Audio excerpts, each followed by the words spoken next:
So sometimes it's a good thing to use this Shluter edge because it gives it like a little ramp. You gotta put mortar on it. That's it.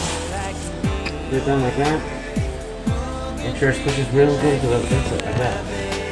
So that way, get it on. Push it down.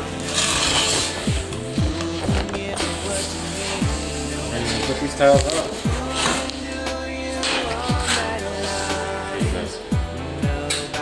Back butter the tile. Make